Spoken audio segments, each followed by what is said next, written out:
Tom, welcome to the Personal Best podcast. Thank you so much for having me on, Ruby. I often get asked, how do you pick your guests for the podcast? Obviously, the theme is personal best, and I want to speak to a wide range of people. But I think the common theme for me is having conversations with people who are working on themselves and who want to better themselves and, you know, have a story to tell. And I feel like that's exactly what you do in terms of the messages that you put out on social media. I want to start by asking you about a series you created, which is a day in the life of someone trying to get their spark back. What does that mean to you, and why did you want to share that on social media?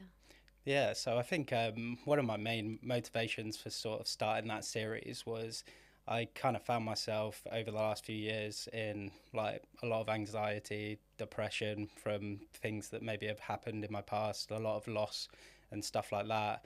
And I just kind of wanted to document the process of how I could better myself, and whether that was getting to the gym, pushing myself to go to events and seeing like friends in different places, and sort of get myself out of my comfort zone a little bit, and also just show a normal day. I think I try and be as authentic as I can be on social media and lead with that, really. Yeah, and I think that's what drew me to your content in particular, is because you often see these day in the life videos and people are living, you know, quite a lavish lifestyle, and maybe their full-time job is content creation, so they can make it look quite glamorous, whereas I feel like yours is, you know, getting up early, taking the dog for a walk. It's all just very real stuff.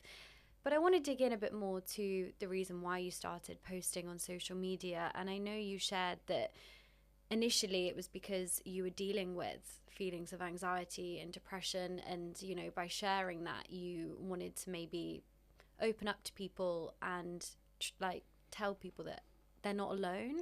I just wondered if you could maybe explain what that time was like for you. Yeah, so I started posting on TikTok back in, I think it was January the 1st, 2022. And I sort of had a rough like few years, like towards the end of like COVID and like university. And I thought, like, how can I sort of document my progress? Like, because some people may be feeling a similar kind of way. I was dealing with multiple panic attacks every day, and I was really just at a loss of like where sort of my life was sort of heading, dealing with lots of depression, and it got so bad to the point where I could barely leave my house, and it was a really tough time. But I was kind of like quite introspective through that time and tried to look at how I could play a role in sort of saving myself rather than becoming a victim, like of my circumstances. Because I suppose how I got there was I dealt with quite a lot of loss in my life, as I quite openly speak about on social media. I lost my mum to cancer when I was just only 12, and I didn't really speak to my dad from the age of 10 due to him being an alcoholic. My parents split, and that was after like my mum got quite poorly. So I obviously just thought, how can I take this situation that is really difficult and turn it into a positive for myself and maybe just one more person. And that's where I started. And if you go back to my videos on TikTok, they're not great, but I just did not care, because I thought, if I can help myself and I can help one person, then maybe like I can make the world a bit of a better place for myself, or at least for somebody else. Yeah, I think that's honestly so amazing, and I want to talk a bit more about the grief side of things and navigating that. But I truly believe that there is so much connection in vulnerability, and I think if you can, you know, share the stories of the harder times in your life and the way that you've dealt with it, people do connect with that. And so I think that's so wonderful that you've chosen to be open on social media and share that. For you, obviously you dealt with a lot of personal loss and then struggled with your mental health. What was sort of the tipping point of thinking, actually I want to do something about this and try and get back on my feet a bit? Yeah, I think it was more of the case that I was done just living in that cycle of anxiety. It just, I was feeling so low every day, and I was trying to sort of like I wasn't really doing anything with my days. I was trapped indoors. I just like not done too well with my university degree, like with different circumstances. Just everything had piled up and things had taken its toll on me. So I kind of felt the pressure of like not doing as well in that, and I just thought, I'm only 24. And I'm sure people can resonate with this. Like people thinking they're failures in their 20s. It's like I started consuming as much positive content, and you realize that you can change your life at any point.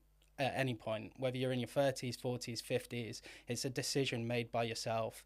So I really wanted to knuckle down on that and sort of put the power in my own court and try and navigate it myself. I looked a lot at exposure therapy for anxiety, and I saw a lot of benefits from just pushing myself. Obviously some of those days were really tough. You'd have a panic attack in public, but at the same time you put yourself out there and you feel like you actually start to realize it's not as scary as your mind has built it up to be. And the more you do that, I suppose that with anything, you sort of desensitize yourself to it. And I found a great deal of relief in that. Yeah, that's a really important lesson, I think. And I've had multiple people on the podcast talk about their own experience with anxiety. And I remember one of my guests, Daniel Dargan, explaining that avoidance maintains anxiety. And if you don't do the things that make you feel anxious and make you feel scared, the problem doesn't go away, it doesn't get any smaller. And even though I can imagine that feels so scary to do, you start to, you know, prove to yourself that actually you can do more than you think. And like you say, the worries in your head never really materialize. And it's so similar to another guest, Sam Hands, who suffered really badly with anxiety. And I remember him saying that at one point his goal was to just go for a coffee on his own, because that felt like such a huge thing to do. And then he did that, and then he did another thing, and then before he knew it, he was like traveling the world by himself. And I think it's just important for everybody listening who maybe has dealt with, you know, anxiety or is dealing with it, that there is a way out. And maybe it doesn't go away completely, but you can manage it to the point where you can get on with your life and hopefully do the things that you really want to do.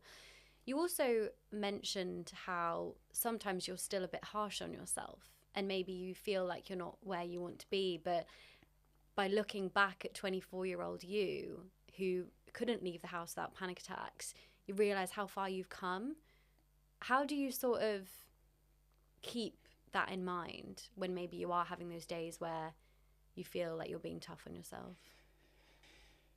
I think it's just people just need to be kinder to themselves, really. Like, it's difficult because like when you are just really anxious, you are just in that own world of like, oh, everyone's looking at me, like I'm worried about everything else going on. And I think it's just like gratitude has helped me massively with that as well, just counting my blessings in life, like knowing that I have a roof over my head and like little things like that. I make a little list every time before I go to bed and just remind myself that I've got things to be grateful for, and everything like that really helps. Yeah, gratitude is so important, and I feel like I've let that habit slip recently. I was in a really good routine of like when I was journaling, also making sure that I was writing down things that I was grateful for, because it's so easy to focus on the things that you don't have. It's so easy to get fixated on it, but actually when you start taking time to really count your blessings, you realize that you can be happy with what you already have while still striving for more. Absolutely. And I think there's a really important lesson in that. But I want to move on to talk about the subject of grief, because it is something that you are very open about with on social media, and it is something that unfortunately we will all experience at some point in our lives. I personally lost my dad around 2 years ago now. Sorry to hear And that. yeah, it's an interesting one because grief is different for everybody, and for me there's so many different emotions that are wrapped up in it beyond just feeling sad about him not being here anymore. But I wondered how you've navigated your own experience with grief, from losing your parents at a young age to, I know, sadly losing your grandma more recently. Yeah, it's difficult. I suppose it's played a big role in my life so far. I mean, I'm only 27, but like obviously my mum passed away when I was only 12. Like she passed away in my living room. Like, and it was probably to this day, and I struggle to see the worst day of my life. But at the same time, like this is my biggest motivation always is I remember the strength that she showed throughout all of that, and I think now back as an adult and think about a woman who is losing her life to cancer. She has 4 kids that she's leaving behind with like her parents to take care of them.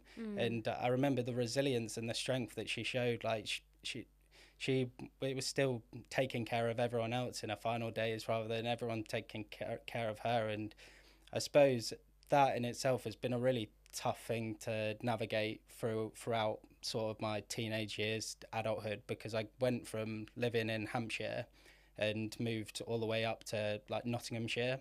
And that was a difficult thing because I was surrounded by some lovely friends, and I suppose it was a lot of reluctance to leave. My dad wasn't really in the picture at that time due to being an alcoholic, so he was.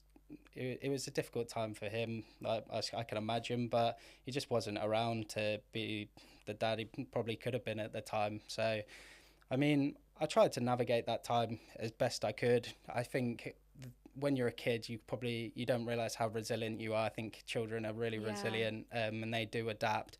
So I suppose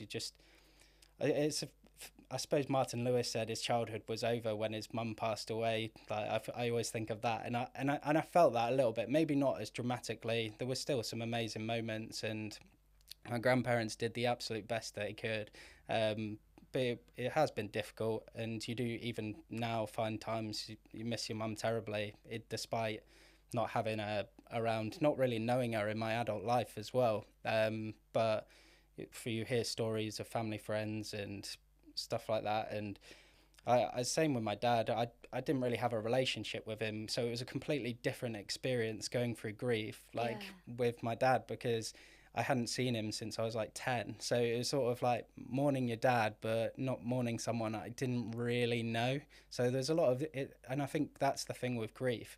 There's so many different emotions, and sometimes one death can make you feel a certain way, and sometimes others can make you feel different. So it's not something that it's a specific way to feel or how you should act. And it's the same recently with since my grandma passed away. I took care of her for the last year and tried to give back some of the love and care she gave to me over the years, and tried to support her the best I could in the final moments. So I've just done my absolute best to try and give back, and now I'm trying to turn the chapter and trying to turn it into something positive for myself, and if I can do for other people as well. Yeah, thank you so much for sharing that. And I think you've explained that so beautifully, because grief is such a complex thing, and I think it's really important that people realize there's no right or wrong way to feel.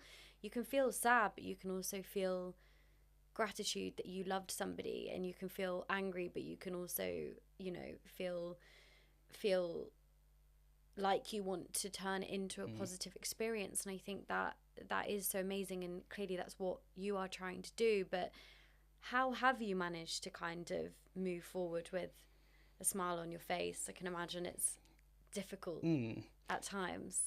Yeah, I think it just comes down to, like I say, I think you get two options in like life a lot of the time. You can either choose to be the victim of your circumstance, or you can be like the master of it. And that's what I've always tried to do. I've tried to focus on the positives and like use the positivity and the love that my mum had for me, my grandparents, even my dad before he became unwell. And I've just tried to kind of turn that into something like positive. I keep saying it, but I would much rather see it as something that I can look back on when I'm 80 years old and say, I didn't let that break me, and I tried to live a beautiful life in the memory of the people that I loved, and sort of go from there, and like live true to them. I feel like I owe it to them for everything that they gave to me, to my brothers and sisters, or sister, sorry. And that's sort of my key motivation for trying to turn it into something positive. Yeah, I can relate to that so much, and I think that's been really important for me in navigating life since my dad passed away, is how would he want me to be living my life? And I know that he wouldn't want me to be, you know, staying in bed every day and wallowing in self-pity. He'd want me to be getting out there and living life to the fullest, and, you know, working hard and, yeah, enjoying life for what it is. And I think if you can kind of keep that in mind, it does give it a bit more of a positive reframe, and it's almost like living in the honor of those people. And by the sounds of it, your mom was such a incredible, resilient person, and you are also embodying that. And I think that is just so incredible. Someone asked me, in terms of losing somebody, how has your perspective on life or your priorities changed since going through the process of grief? And I thought it was a really interesting question, and I wanted to ask you the same thing. Yeah, it's a difficult question. I suppose the priorities, in a sense of you make more time for the people that you care about. Yeah. I suppose hadn't I have lost my mum, I don't know whether I would have been definitely have made more time to make sure I was there for my grandma and stuff. I'm sure I would have done, but maybe life circumstances would look a little bit different. And it's been a lot of responsibility taking care of her this last year. But I've sacrificed sort of maybe pursuing a career just so I could be there for her this last year, and I would never have it any other way. Like, definitely. So I suppose like priorities, it kind of makes you want to focus more on what's important. It sort of cuts out the bullshit almost. You sort of like less things bother you, I suppose. I think it also softens you as a person. You become more empathetic to other people's circumstances, and you can kind of like use your experience with dealing with a lot of like difficult emotions to help other people navigate them, and just be a listening ear sometimes, because some like, you know yourself that you don't necessarily want always all the answers from everyone. Sometimes you just want to be listened to. Sometimes you just want to have somebody to like listen and talk to. So Yeah, I think what you've said there is really, really important. And I think it's so lovely that you did spend that time with your grandma, because, as you say, often we are distracted by so much and we lose focus on what really matters. And I know there's been various research studies where they've asked people on their deathbed, what are your regrets in life? What do you wish you'd done more of? And the answer is so often, spend more time with the people I love. And I think particularly as young adults in our 20s, there's so much focus on pursuing a good career and, you know, climbing the corporate ladder, and that's all well and good. But I think if you then sacrifice spending time with loved ones and stuff, maybe that would be a regret later down the line. I think for me, my answer to that question was, I've realized how short life can be. And I know it gets thrown around all the time, but it is difficult, and it makes you realize that we're not here forever, and that we really need to make the most of what we have. And I can relate to your story because my dad was also an alcoholic, and it also has inspired me to really look after the body that I have and make the most of that. And I know that fitness has been quite a big part of your journey, and I just wondered what role that's played. yeah, massively. Like, fitness is a massive part of my life. I think it's one of those that you just feel better after you've just done a workout. You just feel like you've accomplished something. You feel like you're bettering yourself. It literally is like one of the world's superpowers. I think, like, looking after your body, getting good amount of sleep, eating well, and obviously I think it is just all balance, like with everything which we've been speaking about: pursuing career, looking after your body, but making sure you enjoy the process as well. And I think that's what sort of something that I've really tried to focus on more recently, is just enjoying the process, because it's so easy to get caught up with where you're heading, the destination, but actually just taking a minute to appreciate how far you've come. And like, especially with fitness, like just having like an outlet as well to just get out a bit of extra energy, the anxiety in your body, it just helps massively. Absolutely. And I think this all the time, that it's so easy to sell the physical benefits of exercise in terms of, you might post a transformation of someone who's lost a lot of body fat, and yeah, they look better or they've built muscle, but it's actually quite difficult to teach the mental benefits to people, because until you are in a routine of regularly doing exercise, you don't realize how good it can make you feel. And I completely agree, it's an amazing outlet, regardless of what's happened in my day. If I'm stressed or I've had some bad news or someone pissed me off on the tube on the way home, it's like as soon as I'm in the gym or I'm out on a run, I immediately feel better, and then afterwards as well, you kind of carry that high for a little while. And I think that's really important. Are you enjoying the process of marathon training? Yeah, I mean, I was doing a half marathon runner plan. I will openly admit I've been struggling with that. I do a lot of steps every day. I think my average is 25,000 a day at the minute. So like I've been struggling to get the runs in. As soon as it started hitting like week 5, I was struggling. Yeah. Like it was difficult. So I am planning to change jobs soon. It's quite a physical like job. Yeah. I do usually quite a lot of steps, and I've got a little dog which I'm sure a lot of people have seen. Like he keeps me busy. So I do want to get back into and do a lot of more races and stuff like that. But I was looking at everything. And I've been clearing out my grandma's house, and I've sort of just had to be like, okay, just chill a little bit with that, and just maybe just find other ways. So I am still running, Yeah. but just I had to kind of take a side on that. But you're so right that it is about having balance. Yeah. And fitness is a lifelong thing. It's always going to be there, and there might be another time where you're really dialed in with, you know, marathon Definitely. training or whatever it is, and then sometimes it's just an outlet and something that keeps you going and makes you feel good. And I completely relate, because I was half marathon training when I had a waitressing job. Oh, okay, yeah. And like after an 8-hour shift, Yeah. and then going to do an 18k Yeah, run. Are you yeah, kidding yeah, me? yeah. Now I'm like, no, I'll just not do that again. I get like I'm just like, oh, stop being like a wuss, just go and do it. But genuinely, like I was getting to the point where it was like burning out. So like as soon as you hit that point, you've just got to have an honest conversation with yourself and like be open about saying just have a little rest. Yeah. Like still train. Don't let it all slip. You don't have to like do these long runs, but when the time's right and you've got a bit more time on your hands, you can go from there. So that's sort of what I've been doing. I just want to circle back to something you said about how it's important to enjoy the process. And I think we are so often obsessed with reaching certain goals. I had a podcast guest on recently called Pele, who's a fitness instructor. And he said that often when people start on a fitness journey, for example, they look at where they are and where they want to be. And until they get to the end goal, they're just so unsatisfied. Whereas if we looked at it in a different way of thinking, okay, what's the process that I need to take, and what's like the small step that I can take to begin with, it makes the journey seem a lot more manageable and a lot more enjoyable. Is that how you've been able to look at things in terms of being on this journey of wanting to get your spark back?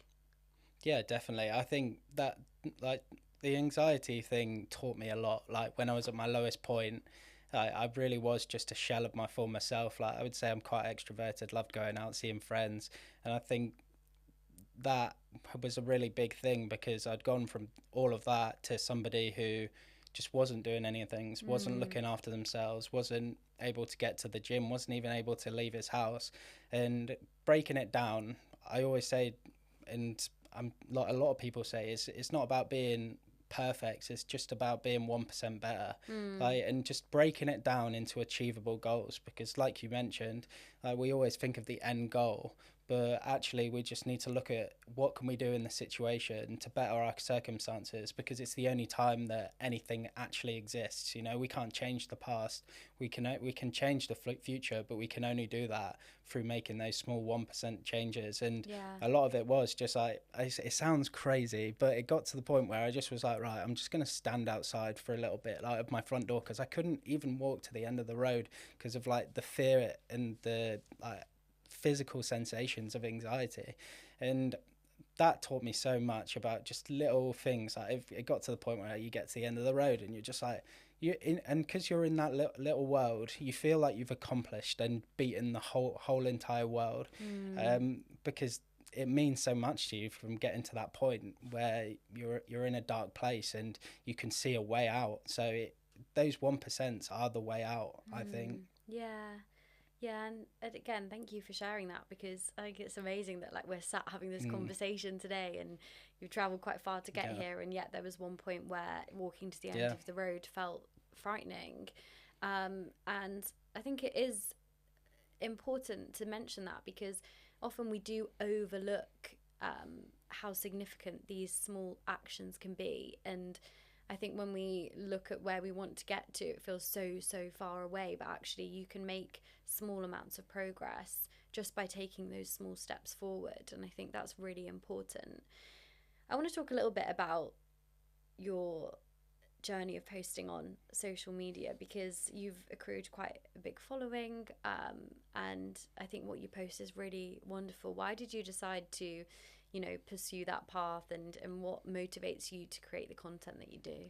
Yeah, I suppose I just really enjoy. I've always wanted to make content. I think before everything, before like when I was at university, I kind of was like always wanted to make content, and I'm sure everyone as a content creator has experienced it, but you're just scared of what other people think of you, and like how are people going to react to my content, like what I'm going to post. And that's the thing, I got to the point where I was like, well, I've got nothing to lose now. So that is when I started, when I thought I could just maybe document my progress, document my day. It doesn't have to be anything glamorous. It can just be an honest day, which the rubbish, they were rubbish, the videos before, but you do have to, it's a learning process with it all. And I think the more you do it, the more you get over the fact that everyone's potentially judging, which is just couldn't be further from the truth. Yeah. You will always encounter that hate online, and it is not very nice.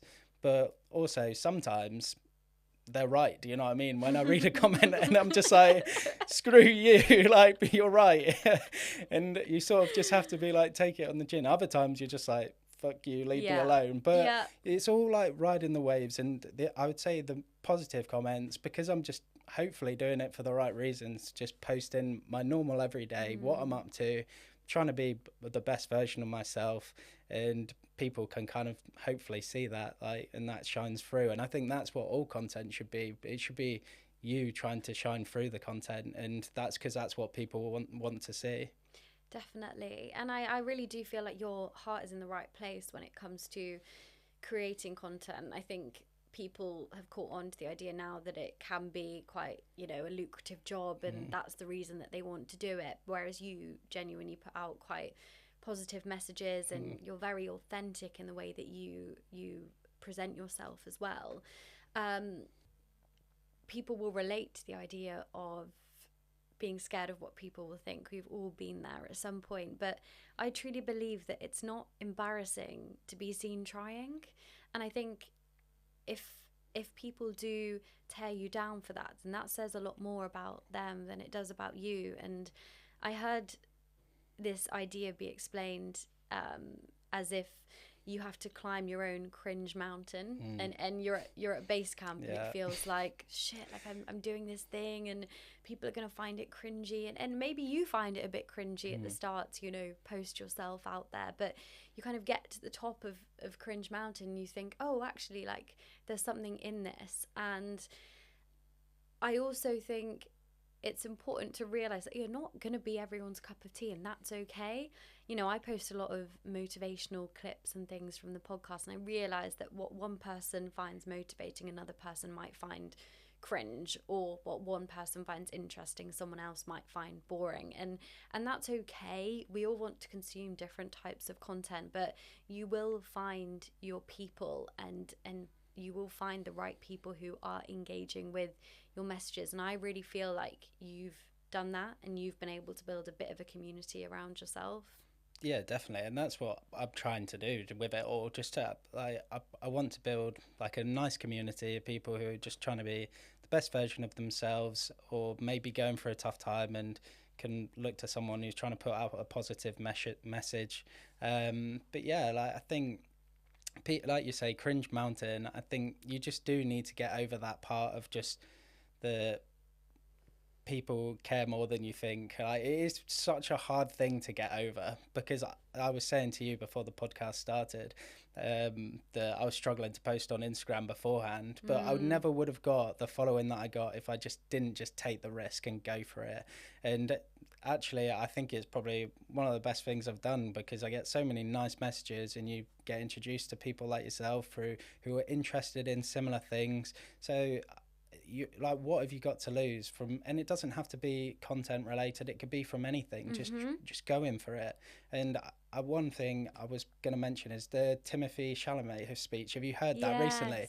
And everyone is saying, like, that is such a nice speech. It's because he's been so authentically himself. He wants to go out there and become the best version of himself, and everyone can see it, because he is working towards that. Everyone can see the effort he puts in. And I think if you're doing that with your own content, with anything, people will see. And they might not see to begin with, but eventually it will shine through. And I think it does really show when people are trying and doing their very best. So because in the speech he says, it's not a popular thing to say, but I am in the pursuit of greatness, and I want to be one of the greats. And I think the reason people have, had the reaction that they have is because we don't really hear people say that anymore.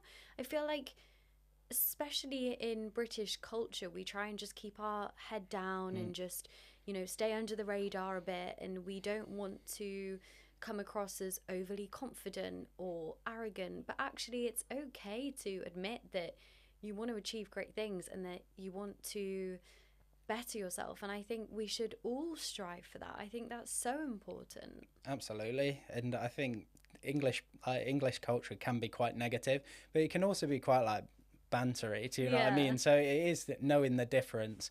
But I think as a culture we can be quite negative and think, they just think that they're better than us. But I don't know. I think if it comes from an authentic place, like in that speech and just in anything, I think people do see through it. And like, if you've got the hard work behind it, and people can see kind of like what you're doing, then I think it really does shine through, and people like actually root for those kinds of people as well. And you sort of can push yourself on from the encouragement from others. Definitely. No, that's so positive. But for you, where do you see yourself going in the future in terms of what do you want to do with content? What are some personal goals you have? Obviously, you've said that you want to better yourself, but what does that look like for you?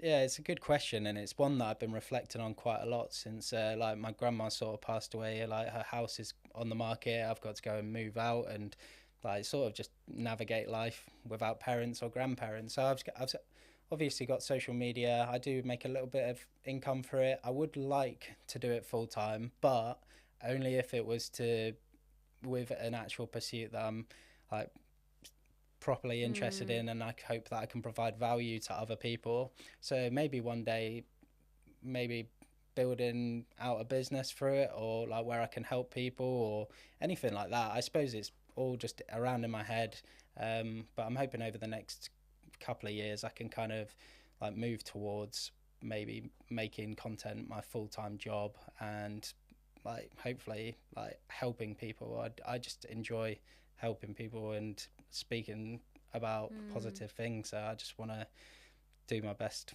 for myself and for other people. Yeah, and I can completely see that. But how do you deal with the feeling of not being where you want to be yet? Because I think that's something that I've struggled with on this journey of self-improvement, but also through building out this podcast.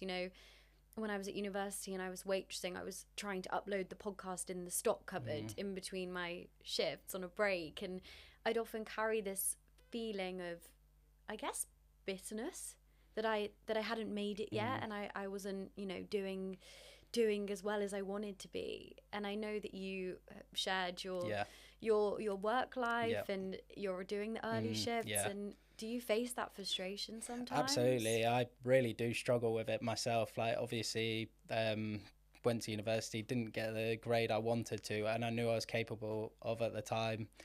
Currently just working in a supermarket, just part-time whilst but I am looking at trying to sort of but I'm trying to look at it as a fresh start. Do you know what I mean? And I think that is one thing, like, if the past hasn't worked out maybe the way you like it could have done, I'm trying to look at it as a fresh start, a clean slate, where you can like build up and move forwards, you know, because there's so many opportunities. And I think if you just have the courage to pursue something you're passionate about, like social media or podcasting, like you say you posted in like the cupboard of like, yeah, that is the story. Do you know what I mean? That's the process. Like, and here you are now in a studio like recording. So I think just having the courage to pursue things that you're actually passionate about, and that's what I'm reminding myself. I may not be where I want to be at the minute, but having faith and like believing in myself that I can pull off what I want to achieve going forwards is like a big thing. I think it's just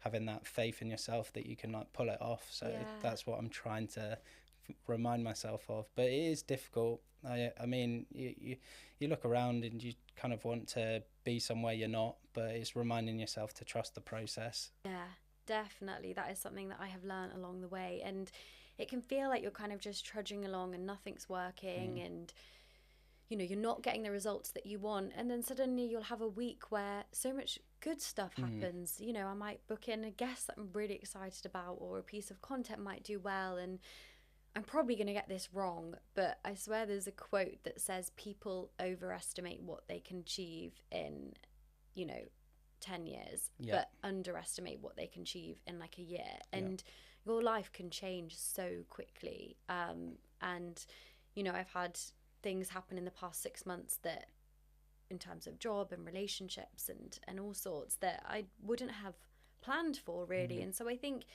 for people who are listening that maybe aren't where they want to be yet, have confidence in the fact that you can make shit happen. Absolutely. And also it can happen a lot quicker than you think.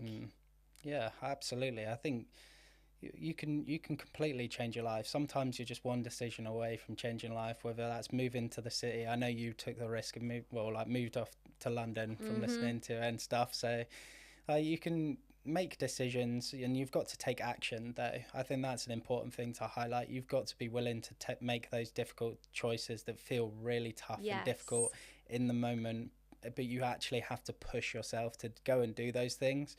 And it can be very easy to fall into the trap of like staying where you are comfortable, do you know what I mean? But I think we always choose comfort over a discomfort that we don't know, but there's lots of opportunities that lie ahead from taking those risks.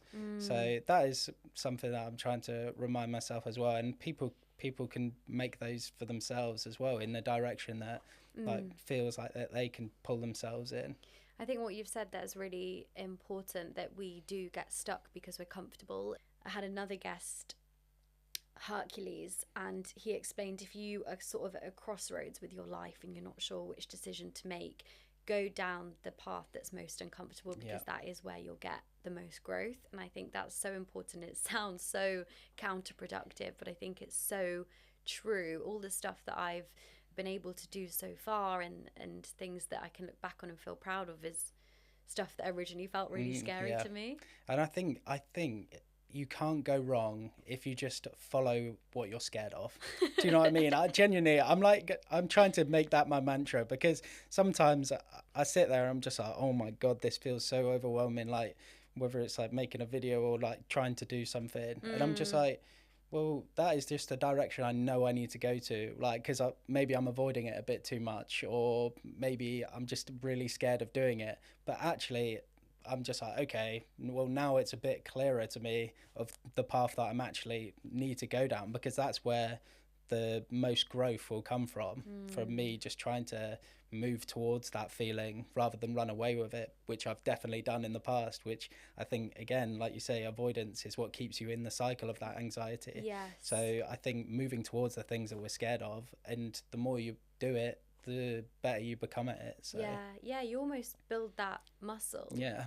You've gone through so much in the past few months, and I can't imagine that, you know, sorting out your grandma's house has been a fun thing to do. Obviously, there's so many Yeah. emotions that are wrapped up in that process. So sometimes we do also need to just cut ourselves a bit of Yeah. slack and think, I'm doing the best I Mm. can with what I've got right now. Yeah, absolutely. There's moments where, yes, we need to challenge ourselves, we need to be uncomfortable. And then there's other times where actually we can just take Yeah. a breather and be like, I'm doing okay. Yeah, I've definitely found that. I've just not been posting as much. I was like, right, you just need to take a chill pill, because I just felt the burnout come in, Yeah. and I was really just trying to take a step back from everything. So, yeah, absolutely. yeah. Well, we've spoken about so much amazing stuff today, and thank you for sharing, you know, part of your story. I do ask every guest the same question, which is if you had to give one piece of advice, or you can share a quote or something to help people achieve their personal best, what would it be? It's difficult. I'd probably go with. So I don't know where I heard it, but it's suffering. Your suffering isn't your enemy. It's your invitation to go and live your life. And I think that quote really hits me like deeply, because all of the things that can go wrong in life, whether that's heartbreak, loss, grief, or anything along those lines, I think reminding yourself that this life is so temporary and short, but you can still live a full life, and that's true to yourself. And that's what I always try and move forwards to, reminding yourself that you're not a victim, but you can actually be a master of your circumstances. And you don't have to stay stuck in the cycle of anxiety. You don't have to stay stuck in a relationship. You don't have to stay stuck in anything that just doesn't promote you positively. So I would say that is the one thing that I really like try and make my mantra, you know. Yeah, I love that. And I haven't actually heard that before. I've heard a lot of quotes Yeah. on this podcast, but that one is a first. And I saw you shared something on Instagram of 100 reasons why you should Yeah. keep going. And for anyone that's listened to this, I really encourage them to go and find that post, because what you wrote in that, I think, was so positive, and it does make you realize that whatever shit you are going through, whether it is as awful as, you know, losing loved ones or anything else in life, it just reminds you that there is a lot that you can still look forward to, and there is a lot that Absolutely. you can enjoy, and that life is worth living even when it feels really, really tough. So yeah, I appreciate you writing that. It was really Yeah, good. thank you. So for anyone listening, where can they go if they want to find you online, check out what you're doing? Yeah, so you can just find me on Instagram at Tom Harper 1997. Is that when and you were born? yeah, yeah. I don't know where it came from, but Instagram and TikTok at Tom Harper 1997. And this year I am trying to grow out the YouTube, so you can check out Tom Harper vlogs. So I'm hopefully be able to make some consistent videos over there this year. So do a bit of Amazing. traveling. So see how it goes.